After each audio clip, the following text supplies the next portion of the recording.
Section 16 class 2 of the CGST act 2017 பத்தி இந்த காணொலியில பார்க்க போறோம். அதாவது ஐடிசி எலிஜிபிலிட்டி பத்தி பார்க்க போறோம், அல்லது ஐடிசி எடுக்கிறதுக்கு என்ன கண்டிஷன்ஸ் அப்படின்னு பார்க்க போறோம். கண்டிஷன்னா இந்த கண்டிஷன்ஸ் மாத்திரம் இருந்தாதான் நீங்க டாக்ஸை நீங்க யூட்டிலைஸ் பண்ண முடியும், அதாவது என்ஜாய் பண்ண முடியும் அப்படிங்கிற ஒரு சிச்சுவேஷனுக்கு வர முடியும். அது என்னென்ன கண்டிஷன் நம்ம பார்த்துடலாம். அதுக்கு முன்னாடி எதுல இருந்து நம்ம இந்த ஐடிசி எடுப்போம் அப்படின்னு பாத்தீங்கன்னா, இன்வெர்ட் சப்ளைஸ். அப்படின்னா inward supply means input tax credit எடுக்கிறதுக்கு எதெல்லாம் இன்வெர்ட் இருக்கோ அதெல்லாம் இன்வெர்ட் அப்படிங்கிறோம். இப்போ எக்ஸாம்பிள் பார்த்துடலாம்.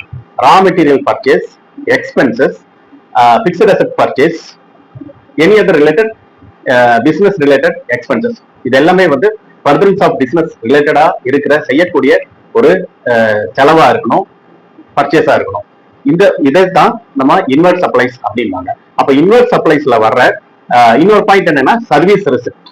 அப்போ சர்வீஸ் எங்கேயாவது நம்ம ஒரு இடத்துல ரிசீவ் பண்ணியிருக்கோம் அப்படின்னா அதோட ரெசிப்டும் நீங்க இன்வெர்ட் சப்ளைஸா லிஸ்ட் பண்ணிக்கலாம். இதுல இருந்து வர்ற ஒரு ஜிஎஸ்டி, அது ஐஜிஎஸ்டி, சிஜிஎஸ்டி, எஸ்ஜிஎஸ்டி இருக்கும். அதை நம்ம எடுத்துக்கிற மாதிரி, அதாவது யூட்டிலைஸ் பண்ற மாதிரி இருக்கும். நம்ம பர்ச்சேஸ் பண்ற டைம் அல்லது ஒரு எக்ஸ்பென்சஸ் பண்ற டைம் ஒரு ஜிஎஸ்டி நம்ம பேமெண்ட் பண்ணிட்டு தான் நம்ம அந்த பொருளை நம்ம வாங்குவோம். அப்போ அதுக்கு என்ன கண்டிஷன் பாத்தீங்கன்னா, first point tax invoice receive பண்ணியிருக்கணும். ரெண்டாவது டாக்ஸ் இன்வாய்ஸ்க்கு அகைன்ஸ்ட் பொருளை நம்ம ரிசீவ் பண்ணியிருக்கணும். அப்புறம் பேமெண்ட் நம்ம பையர் யார் நமக்கு செல் பண்ணாங்களோ அவர் டாக்ஸ் கட்டி இருக்கணும்.